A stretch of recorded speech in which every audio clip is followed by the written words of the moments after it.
bienvenue à Pour que vive le Beaujolais spécial Noël. Bonjour à vous et bienvenue encore dans le Beaujolais. Aujourd'hui, nous allons commencer par découvrir un chocolatier qui associe vin et chocolat. Puis nous irons découvrir des crèches.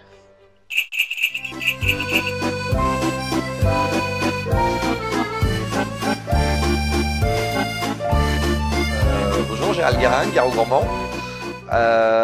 J'ai commencé à l'âge de 17 ans à la pâtisserie Cholet à Villefranche-sur-Saône.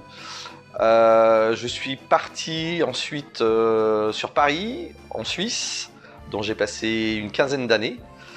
Et ensuite, retour à Audenat en 94, dont je me suis installé dans le village natal. Depuis 2 ans, je fais un chocolat à base de ganache, cassis et brouillis de Sylvie Jonin. Je m'appelle Sylvie Dufay-Jonin, je suis viticultrice à Audenat, au domaine Crêts des Garanches. Donc j'exploite 11 hectares, dont 1 hectare de côte et 10 hectares de brouillis. Alors la petite histoire avec Gérald le chocolatier, c'est que ça fait des années, je faisais des inventions un petit peu avec mes vins. J'avais envie d'avoir des produits un petit peu différents, le côté un petit peu plaisir. Et puis en fait mon rêve c'était d'avoir un chocolat avec mon vin. Et un jour Gérald est revenu, il est revenu s'installer à Audenat. Et je lui ai posé la question en disant voilà, moi j'ai un projet, c'est de faire des chocolats avec mes vins et tu penses que c'est possible? Il m'a dit écoute, on va essayer. Pour la ganache, c'est de la purée de cassis, une réduction de brouillis et que je mélange avec le chocolat. J'ai chablonné d'abord et ensuite j'ai coupé en petits cubes ce matin et j'enrobe de couverture à 31 degrés. Après le brouillis, on y ajoute un petit peu des épices. Donc il n'y a pas vraiment de difficulté, simplement c'est long. J'ai le plaisir de dire qu'à l'intérieur il y a mes vins. Donc voilà, ça c'était une très très belle aventure avec Gérald et un grand moment de bonheur partagé. Voilà.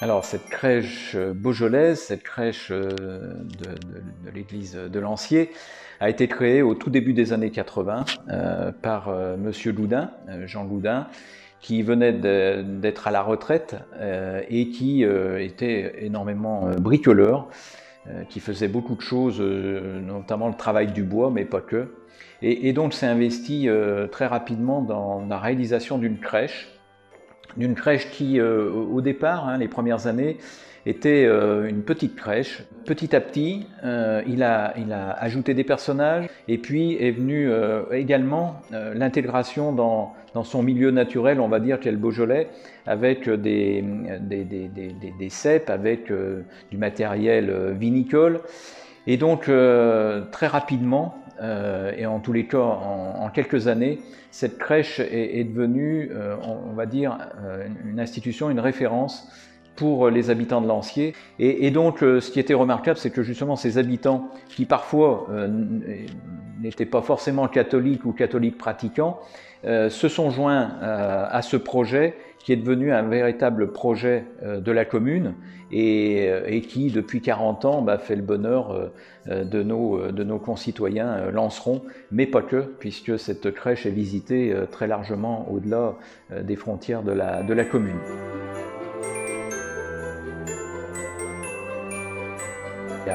Il y a énormément de gens qui viennent la visiter et je pense que c'est devenu quelque chose de précieux pour notre commune, qui fait partie intégrante de notre commune. Voilà, alors les visiteurs viennent bien au-delà de la commune de Lancier, mais en tous les cas, la population s'est approprié l'œuvre de Jean Loudin et je crois parce qu'il y a mis beaucoup de cœur, il y a mis beaucoup de sentiments. Et voilà. Et aujourd'hui, je crois qu'elle est complètement intégrée à la commune, elle fait partie de la commune, et en tous les cas, on y tient beaucoup, vous l'aviez deviné.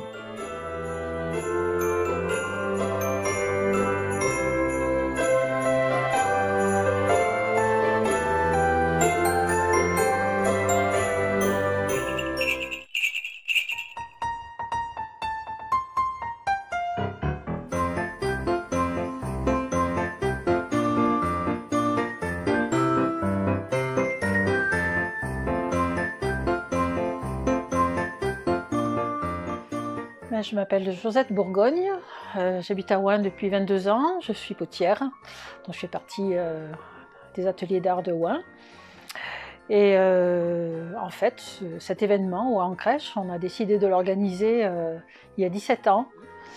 Voilà, on a mis ça en place. La première année, on ne savait pas trop combien de crèches on aurait. On tablait sur 25, on en a eu 50 et on est allé jusqu'à plus de 200. Bon, là, cette année, c'est une année un peu exceptionnelle. Je ne pense pas qu'on arrive aux 200, mais il y en aura quand même déjà pas mal. Tout le village est décoré comme d'habitude. Alors ça se prépare à Ouin? Et oui, ça se prépare avec le froid, mais aujourd'hui on a de la chance, il fait un temps agréable.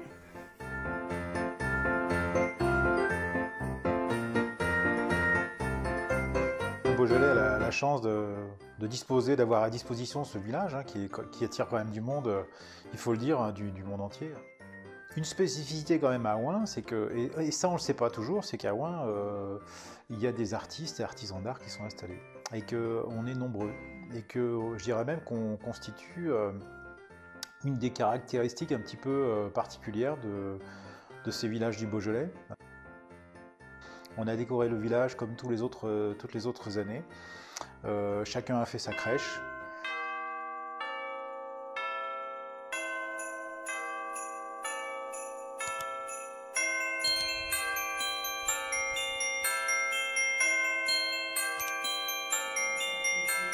Nous sommes les Flâneries, donc un collectif de 4 artistes en gravure, en bijoux, en brocante, en peinture. On est ouvert. Pendant les crèches, on vous accueille avec grand plaisir et voilà quoi.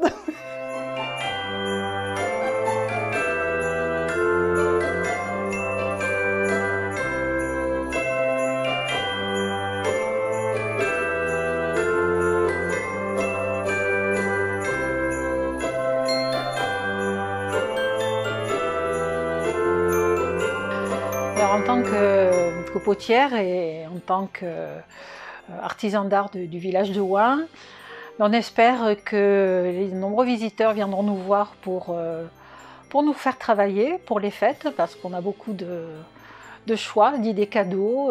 Bon, on vous attend, voilà. On vous attend nombreux si possible.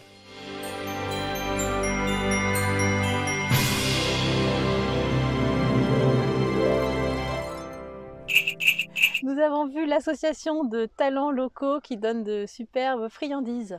Et ces friandises, forcément, vont apporter beaucoup de joie dans les foyers pour Noël, nous l'espérons, surtout dans les conditions actuelles. Allier chocolat, Beaujolais et temps de famille pour favoriser les rencontres et intensifier ces rencontres, c'est vraiment magnifique. Dans le reportage, on voit vraiment une illustration de liens très forts entre la crèche et la culture locale. C'est vrai que tout le monde a en souvenir la pastorale des 100 ans de Provence et cette crèche qui est ancrée dans un territoire, dans un paysage, dans une culture. Et c'est vrai que la crèche de Lancier associe par la Madone, les vignes, le paysage local, et bien une crèche qui est enracinée dans les vignes, qui est enracinée dans le pays et qui nous rappelle que la crèche, c'est vraiment Jésus, le Fils de Dieu, qui vient à la rencontre de chacun, là où ils sont. Nous pensons notamment à toutes les crèches qu'il y a dans les foyers, dans les familles et aussi dans les églises, crèches personnelles, crèches familiales, crèches paroissiales et crèches régionales aussi. C'est une belle déclinaison de toute la vie populaire. Et maintenant, nous passons à l'interview de Jean-Pierre Tête, élu au Conseil régional Auvergne-Rhône-Alpes.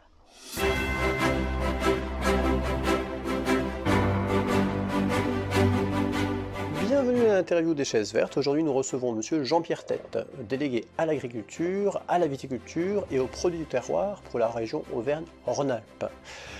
Tout d'abord, nous avons remarqué combien vous êtes impliqué dans la défense des commerces de proximité en déclarant, je cite, « Le gouvernement doit interdire aux grandes surfaces de vendre tout autre article qui n'est pas alimentaire ou produit d'hygiène », ajoutant que ne pas le faire serait criminel pour nos commerces. Aujourd'hui, en décembre, le message n'ayant pas été entendu globalement, comment vont nos commerces, artisans et autres?